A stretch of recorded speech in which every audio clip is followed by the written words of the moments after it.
የጸሎት ጊዜ እስቲ እናንሳው፣ እሱን በኋላ እንዳንረሳው።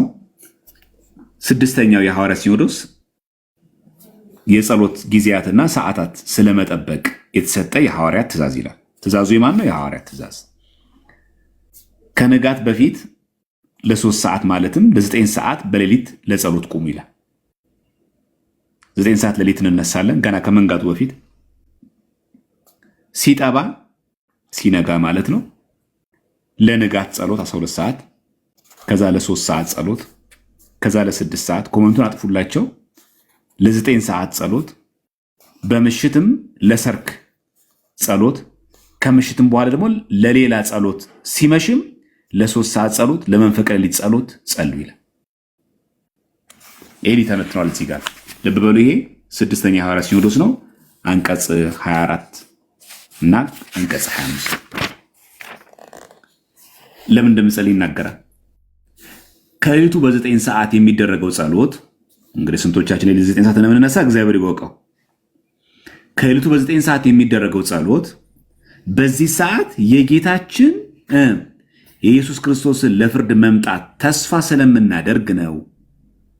ዳግመኛም በዚህ ሰዓት የብርሃን ልጆች መልካም ስራን ያውቁበታል። ዛሬ ከሌሊቱ 9 ሰዓት ቅዳሜ ለእሑድ አጥቢያ የት ነን እኛ?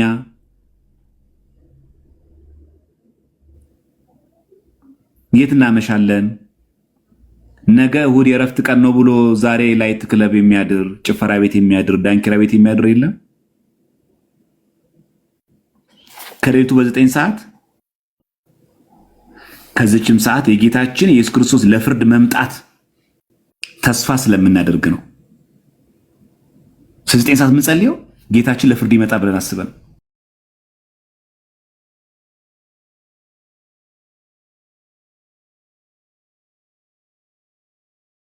ስለሆነም መልካም ስራ ያውቁበታል ይላል። መልካም ስራ ምንድን ነው? ጸሎት።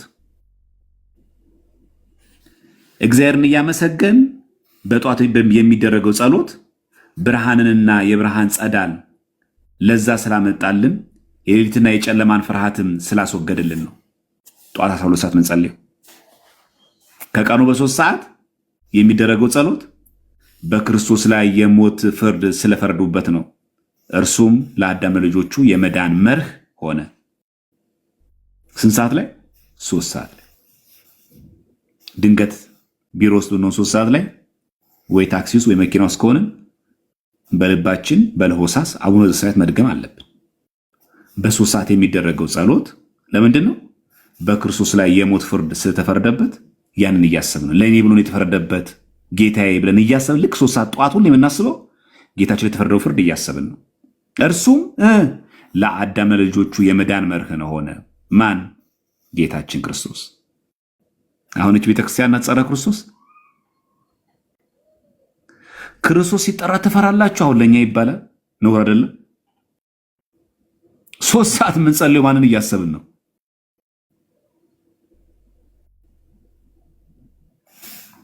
ስድስት ሰዓት በ6 ሰዓት የሚደረገው ጸሎት በዚህ ሰዓት ክርስቶስ እጁን ዘርግቶ በመስቀል ላይ የተሰቀለባት ጊዜ ናት። ኃጢአትንም ደመሰሰ። የእግዚአብሔር ስሙ የተመሰገነ ይሁን። ሁሌ 6 ሰዓት የምናስበው ምን ብለን ነው? ለእኛ ብሎ የተሰቀለውን መሰቀልና የኃጢአታችንን ስርየት እያሰብን እንጸልያለን። ቀን 6 ሰዓት ላይ 9 ሰዓት በ9 ሰዓት የሚደረገው ጸሎት በዚህ ሰዓት ክርስቶስ ነፍሱን በፈቃዱ የሰጠባት ስለሆነች ነው። ምድር ተንቀጠቀጠች፣ የምኩራብ መጋረጆች ተቀደዱ፣ ፀሐይ ደበዘዘ፣ ዓለም ሁሉ ጨለማ ሆነ። ምንድነው ከክርስቶስ የወጣ ነገር እዚህ ውስጥ? ይሄ ደብተራ ነው።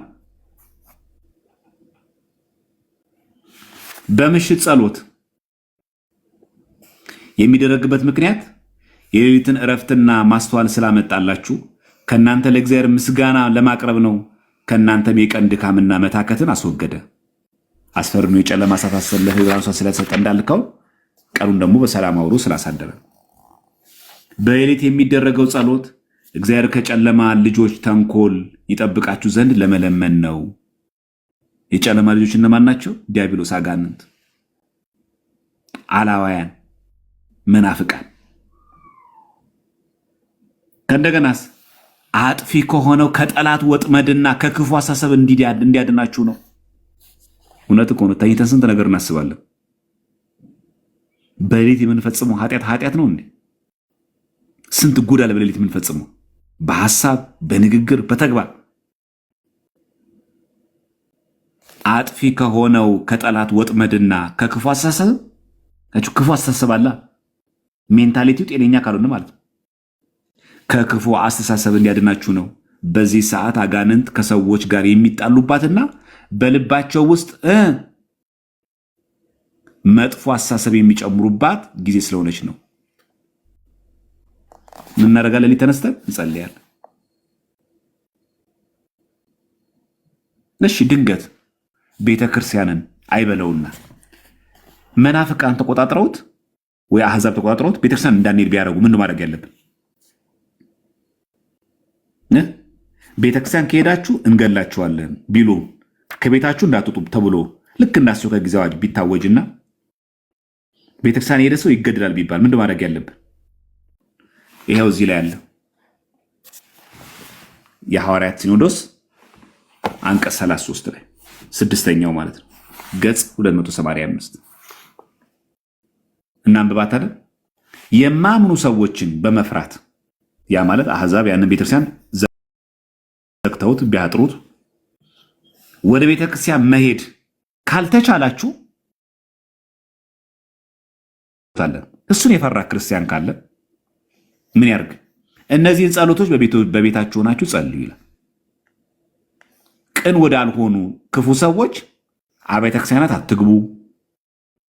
ዳዊት ስለእናንተ እንዲህ ይላልና፣ ትርጉሙም የክፎቹ ማህበር ጠላው፣ ከሸንጋዮች ጋርም አልቀመጥም። ሰውን የሚቀድሰው ቦታ አይደለም፣ ሰው ቦታን ይቀድሳል እንጂ። አገሩን የማያምኑ ያልሰለጠኑ ሰዎች አገር ከሆነ ከእርሱ ሽሹ፣ እርሱ ርኩስ ነውና። ይህን ጸሎት ይጸልያሉ።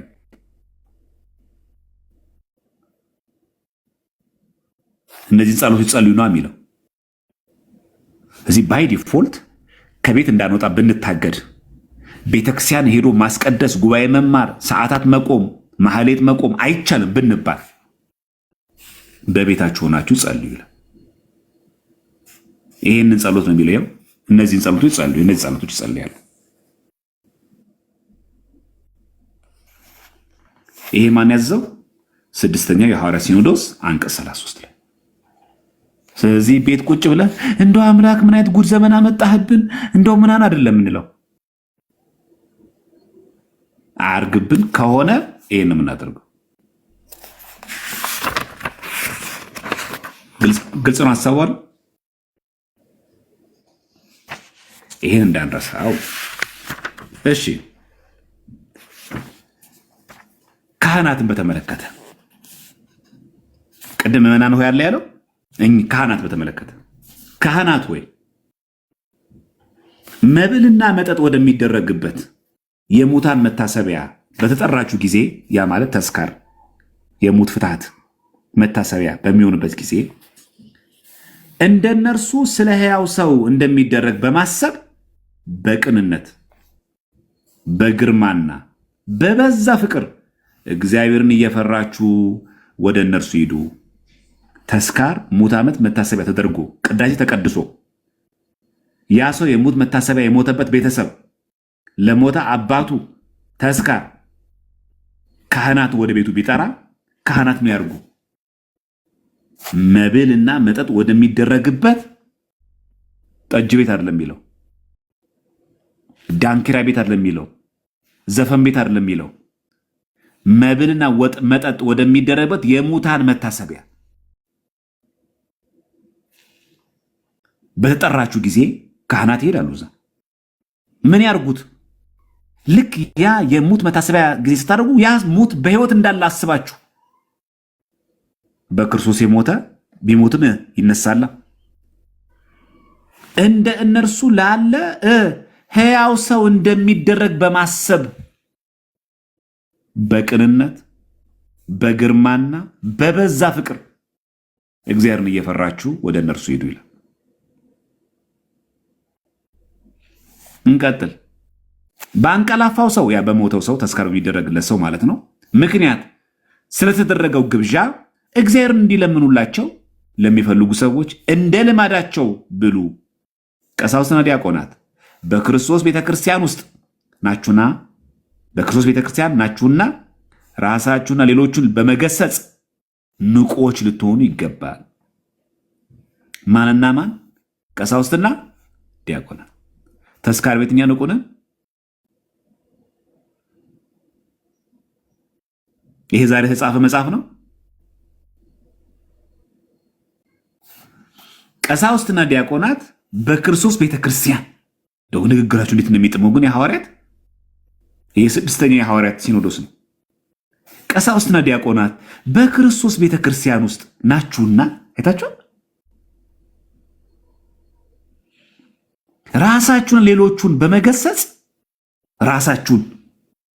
ራስን መግዛት ትክክል እኮ አይደለም፣ ራሴን እኮ መቆጣጠር አለብኝ እያላችሁ ሌሎቹን በመገሰጽ ንቆች ልትሆኑ ይገባል ካለ በኋላ መጽሐፍ እንዲላልና ልባቸውን ባጸኑ ሰዎች ምክንያት መዓት ይመጣልና በዚህ ምክንያት ጥበብን እንዳይረሷት ወይን ይጠጡ ዘንድ አይገባም። በፍርድ ጊዜም ትክክለኛውን ይፍረዱ፣ በዚህም ይጽኑ። ከሄዳችሁ አትጠጡ ነው የሚለው።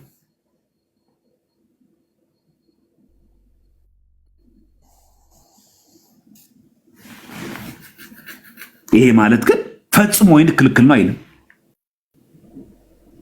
ይሄው እዚህ ጋር ያብራራል። ቁጥር 39 ላይ እነሆ ይላል ኤጲስቆጶሳት፣ ቀሳውስትና ዲያቆናት በእግዚአብሔር ቤተክርስቲያን ጠንካራ የሆኑትን ከሚወደው እግዚአብሔር አብና ልጁ ቀጥለው እንደሆኑ ታወቀ።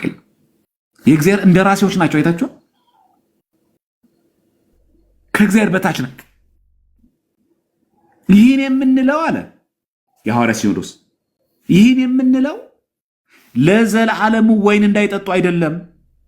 ፈጽሞ ቄስ ወይን እንዳይጠጣ፣ ፈጽሞ ዲያቆን ወይን እንዳይጠጣ፣ ለዘላለም እንዳይጠጣ አይደለም። ለመቼ ነው? ለእግዚአብሔር ፍጥረት ነውር ነውና የምንለው ግን አለ ወይን አብዝቶ በመጠጣት እንዳይሰክሩ ነው። አያችሁ እዚህ ጋር እንደው ለዘላለም ወይን እንዳይጠጣ አይደለም። ሰው በተሰበሰበበት ተስካር ባለበት አታብዛው፣ አታርገው፣ ቢቀር ጥሩ ነው። ይሄ ግን ማለት ለዘላለም ወይን እንዳይጠጣ የሚያሰክር ነገር እንዳይጠጣ ማለት አይደለም። ይህን የምንለው ያለ እዚህ ጋር ወይን አብዝቶ በመጠጣት እንዳይሰክሩ ነው። የቀደሙትን አባቶቻችን እስከ ዘላለም ወይን እንዳይጠጡ አላዘዛቸውም። ለመስከር የሚያደርስ ወይን አጠጡ አለ እንጂ። እቺ በደንብ አስምሩባት። ለመስከር የሚያደርስ ወይን አጠጡ። መጠጥ ተወገዘ አለ። ጨርሶ የማይጠጣ ሰውስ ደግ አደረገ። ምንም የማይጠጣ ዲያቆን፣ ምንም የማይጠጣ ቄስ ደግ አደረገ። ለመስከር የሚያደርስ ወይን አጠጡ አለ እንጂ።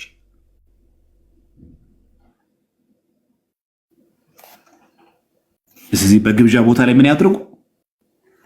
በቅንነት በግርማና በበዛ ፍቅር እግዚአብሔርን እየፈራችሁ ወደ እነርሱ ሂዱ። ዛሬማ ገልብጬ ነው የምመጣው፣ ተስካር እኮ ኃይለኛ የተደገሰው እያልን ለምንሄደው ዛሬማ ይህንን ወይንም አለቆም፣ ይህን ጠጅም አለቆም፣ ይህን ጠላም አለቆም ለምንሄደው በቅንነት በግርማና በበዛ ፍቅር። ማን ሆይ ነው የሚለው? ካህናት ሆይ።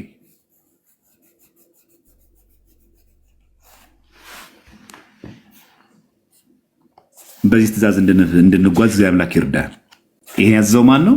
ስድስተኛው የሐዋርያ ሲኖዶስ አንቀጽ 38። ስለዚህ ቤተክርስቲያን ምን አይነት ትምህርት ናት? በደንብ ስሙ። ይሄን በደንብ አክታችሁ ልታውቁት ይገባል። ይሄን ልናቅ ይገባል ማለት ነው። እሺ ካህናት ወይ አንድ ልጨምር። ስድስተኛው የሐዋርያ ሲኖዶስ አንቀጽ 44 ላይ ካህናት ወይ ፈጽሞ የሰማይ መላእክት ስራ በሆነው ስለታመናችሁ እኛ እናዛቸዋለን። ሐዋርያት ማለት ነው። ካህናት ማደሪያችሁንና የቆማችሁበትን ጸጋም አታቃሉ። ከናንተ እያንዳንዱ እግዚአብሔር በመረጠለት ቦታ ይሁን። የእግዚአብሔር ትእዛዝ እቺ ናት። ሀብት ሁሉ መልካም ነው አለ ጌታችን ኢየሱስ ክርስቶስ። እናንተን የሰማ ይህን የሰማም የላከኝን ሰማ አለ። እናንተን የበደለ እኔን በደለ አለ። እዚህ ካህናቱ ምን አድርጎ አይለ ፈጽሞ የሰማይ መላእክት ስራ በሆነው ስለታመናችሁ እናዛችኋለን፣ እኛ እናዛችኋለን። ምን ብለው ሐዋርያት አዘዙ ካህናትን? ማደሪያችሁንና የቆማችሁበትን ጸጋ አታቃሉ።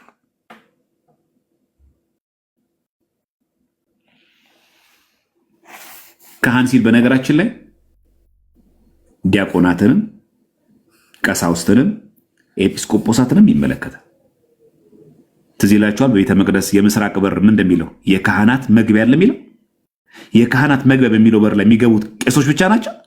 ዲያቆናትም ይገባሉ፣ ቄሶችም ይገባሉ፣ መነኮሳት ይገባሉ፣ ጳጳሳት ይገባሉ፣ ቅዱሳት አሊኩ ይገባሉ። ይገምዳል የካህናት መግቢያ ካህናት ናቸው እንዳለ። ለምን? ዲያቆን ካህን ነው። በምን? በድቁና የተካነ ነው። ካህን ማለት የተካነ። ዲያቆን ካህን ነው፣ በድቁና የተካነ። ቄስ ካህን ነው፣ በቅስና የተካነ። መነኩሴ ካህን ነው፣ በምንኩስና የተካነ። ጳጳስ ካህን ነው፣ በጵጵስና የተካነ። ፓትርያርክ ካህን ነው፣ በፕትርክና የተካነ። ካህን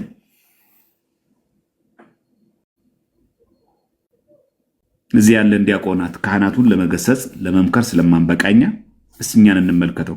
እዚህ ያላችሁ ዲያቆናት እኔን ጨምሮ ማደሪያችንና የቆምንበት ጸጋን አላቃለልንም?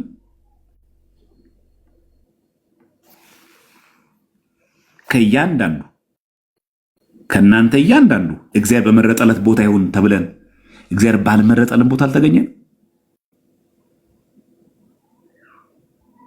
ምንውልበት ቦታ እግዚአብሔር የመረጠለትን ቦታ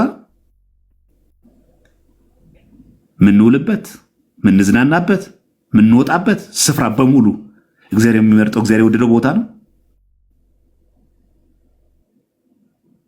ታንተ ታዲያ ዲያቆን ሆነ የቤተ ክርስቲያን ስርዓት ያንገበግበኛል የምትል ከሆነ አንተ የት ነው ያለኸው? ችን እንድናንረሳ ለማለት ነው። መቼም ዛሬ ዱላ በዛብን ትላላችሁ፣ ግን ያው እንግዲህ እንደው አለፍ አድርጌ ሁሉን አሁን በምድራ ብንሄድበት እንዳይከብድብን ብዬ ነው። እሺ እንደው ትንሽ ለስለስ እናድርገውና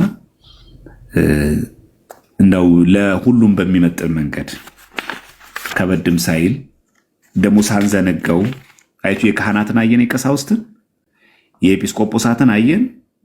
በግብዣ ቦታ ምን ማድረግ እንዳለብን አየን። ምዕመናን ደግሞ ራሱ ምን ማድረግ እንዳለብን ደረጃችን ምን እንደሆነ አየን። ይህን ራሱ በደንብ ልናውቀው ይገባል። እሺ ከምዕመናን አንድ እንጨምርና ጋብቻን በተመለከተ ከመናገራችን በፊት እስቲ የስድስተኛውን የቀነናዊውን የስምዖን ሲኖዶስ እንመልከት። አንቀጽ 9 ቁጥር 10 ላይ ትእዛዝ 6 ይላል፣ እንጨት ጠርቦ ድንጋይ አለዝቦ ወይም ከብረት ከብርና ከወርቅ ጣዖት የሚሰራ ሰው ከኛ ጋር ቢኖር እና በሕጋችን ውስጥ ያለ ቢሆን ስራውን ይተው፣ ካልተወ ግን ይባረር። ቤተክርስቲያን ጣዖት አምልኮ አታወግዝም። ይሄም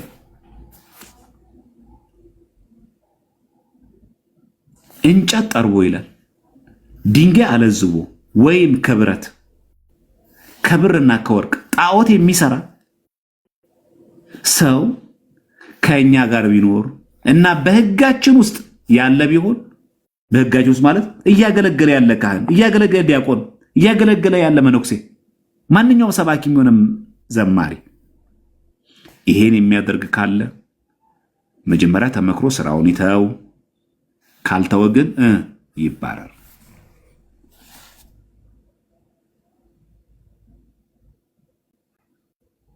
ታይታችኋል እዚህ ጋር። ስለዚህ ጣዖት አምልኮ ኦርቶዶክስ ቤተክርስቲያን ላይ ጽድት ያለ አቋም ነው ያለን። መናፍቃን ሆይ እናንተ ከመጣችሁ በኋላ ለምን የተሰጠው የትእዛዝ ይሄ ሐዋርያ ሲኖዶስ ነው። ከ8ቱ የሥርዓት መጻሕፍቶች አንዱ ነው። ከ80 የሚቆጠር ነው። ይሄ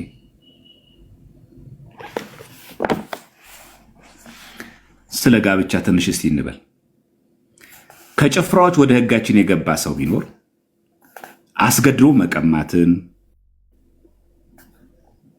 ማጨትን፣ ሕግ መታለፍንና ስንፍናን ይተው፣ በደሞዙ ብቻ ይኑር። ይህን ተግባር ከተወ ይቀበሉት፣ ካልተወ ግን ይባረር። ያ ማለት እንደው ከወታደር መካከል ከሌላ ቤተ እምነት ወደኛ የሚመጣ ሰው ካለ ማለት እያስገደደ የሚቀማ ከሆነ ሚያጭ ከሆነ ይሄ ማጨት የሚለው ማጋጨት የሚለው ማጨትን ነው። ሚያጭ ከሆነ ሕግ የሚተላለፍ ከሆነ ይተው ይላል። በደሞዙ ብቻ ይኑር።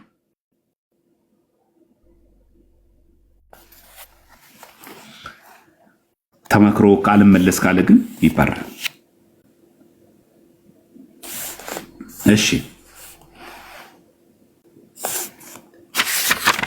ስለ ጋብቻ በጣም ነው ሰፋ የሚለው ይሄ ክፍል ከገባንበት ስለሚረዝምብን የቀለሜንጦስን ሌላ ቀን ልቀጥልላችሁ። ለእኛ መጀመሪያ ግን አንድ ልጨምርና ይህን የቀለሜንጦስን ሌላ ጊዜ ጨምራለሁ።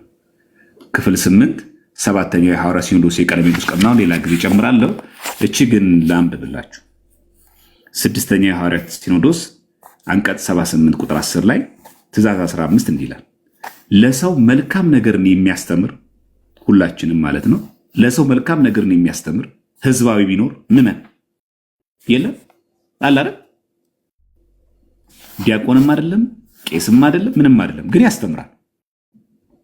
በሰንበት ቤትም በሉት በማህበራት በሉት በሚዲያም ቢሆን እሺ፣ ህዝባዊ ነው የሚለው ቢኖር በቃሉ ጭምት ይሁን፣ በስጋው ደግ ይሁን፣ አይኩራራ፣ አንደበቱ ርቱ ይሁን። ከዚያ በኋላ ሰውን ያስተምር። ጌታችን በቅዱስ ወንጌል እንዲህ ይላል፣ በመጀመሪያ በዓይንህ ውስጥ ያለውን ጉድፍ አውጣ፣ ከዚያ በኋላ በወንድምህ ዓይን ውስጥ ያለውን አውጣ። ስለ ደግነትም እንዲህ ይላል፣ ከእግዚአብሔር ዘንድ የተማሩ ይሆናሉ ይላል። እግዚአብሔር ያሳያችሁ። እንግዲህ ለሰው መልካም ነገርን የሚያስተምር ነው የሚለው። መልካም ነገር ምንለው? ማንኛውም ነገር የሚያስተምር ህዝባዊ፣ ክህነት የለውም ግን ምዕመን ነው፣ ያስተማሪ ነው። ጎበዝ ሰባኪ ሊሆን ይችላል፣ ጥሩ አስተማሪ ሊሆን ይችላል፣ ግን ዲያቆንም ቄስም አይደለም። ቢኖር በቃሉ ጭምት ይሁን፣ በስጋው ደግ ይሁን፣ አይኩራራ፣ አንደበተ ርቱዕ ይሁን። ታውቃላችሁ ነው አንደበተ ርቱዕ ማለት ሲናገር የሚደመጥ። ከዚህ በኋላ ሰውን ያስተምር።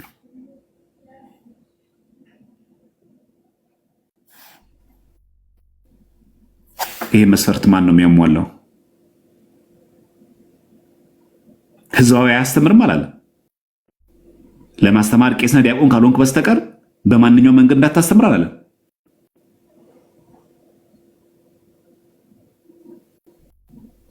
በቃሉ ግን ምን ይሁን? ጭምት ይሁን። ይሄን ይመስላል። ነገ ቅዳሴ ስላለ እስከዚህ ሰዓት ከተማረን በቂ ነው፣ በጊዜ እንድንተኛ ማለት ነው። እቺ መጽሐፍ በደንብ ኮምኩማት። እሺ፣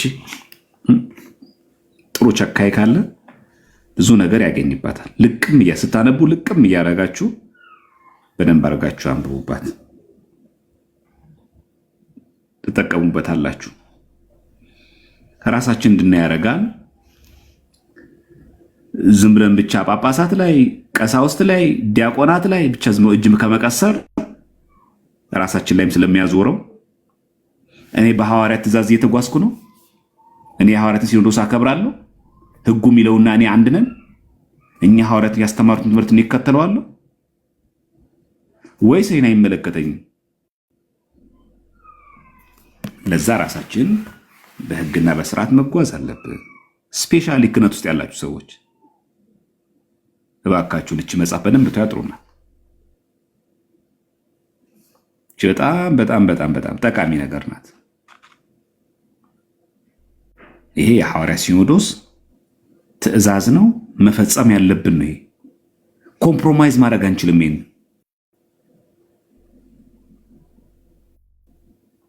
ለእያንዳንዳችን ተቀምጦልናል ማለት ነው። 5 ኪሎ ይመስለኛል 5 ኪሎ ቅድስት ማርያም ላይ ባሉ መጽሐፍቶች ላይ ታገኙታላችሁ። አይበቃንም ለዛሬው?